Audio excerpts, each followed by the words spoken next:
দুপুরের অনেক অনেক ভালোবাসা সবাইকে।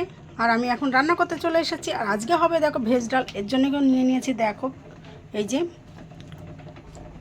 বিনস, গাজর আর কিছুটা ফুলকপি। আর এদিকে দেখো তেল আর ঘিটা গরম করে নিয়েছি আমি।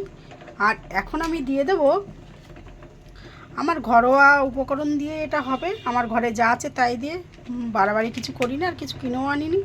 তাহলে তেলটাও দেখো গরম হয়ে গেছে আর এর মধ্যে ঘিটাও আমি দিয়ে দিয়েছি। এখন এই যে জিরে, তেজপাতা, শুকনো লঙ্কা তো ফুরিয়ে গেছে, শুকনো লঙ্কা নেই দিতে পারলাম না, আর একটু এলাচ, দারচিনি, লবঙ্গ দিয়ে দিলাম। এরপরে দিয়ে দেবো দেখো বন্ধুরা এই যে এগুলো সমস্ত উপকরণগুলো একত্রে দিয়ে আমি একটু দিয়ে আর সর্ষের তেলে ভেজে নিচ্ছি। আর এদিকে দেখো ডাল সিদ্ধটা হচ্ছে। আর দেখো এখন আমার এই যে সমস্ত উপকরণগুলো একসঙ্গে ঠিকঠাক ভাজা হয়ে গেছে। এখন দেখো যে গ্রেট করে রেখেছিলাম আদাটাও দিয়ে দেবো, আদাটা দিয়ে একটুখানি ভেজে নেব।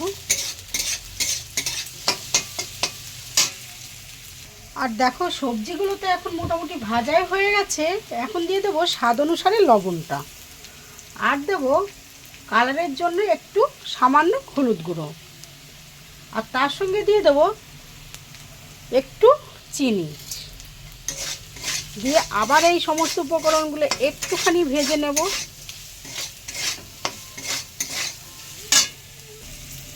আর দেখো সমস্ত উপকরণগুলো দিয়ে সুন্দর আমার ভাজা ভাজা হয়ে গেছে। এখন দিয়ে দেবো দেখো সিদ্ধ করা এই যে মুগের ডালটা দিয়ে সম্বারটা দিয়ে দেবো দেখো,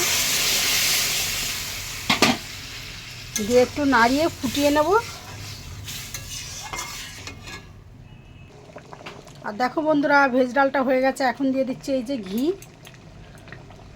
আর দিয়ে দেবো এখানে দেখো গরম মশলা, জিরে আর ধনের একটা গুঁড়ো করে রেখেছি, সেই গুঁড়োটা সামান্য একটু দিয়ে দেবো। ডাল আমার রেডি হয়ে গেছে, এবার নামিয়ে নেব বন্ধুরা। তাহলে আমার এই ডালটা কেমন হলো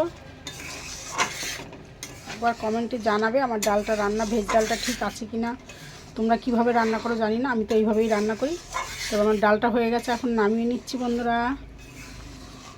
তার ডালটা কেমন লাগলো তোমাদের, আর এই ডালটার রান্না কি এভাবেই হয় কি না আমাকে একটু কমেন্টে জানাবে। আর আমার এই রান্নাটা যদি তোমাদের ভালো লাগে তাহলে একটা লাইক, কমেন্ট, শেয়ার করে দিও বন্ধুরা। টাটা।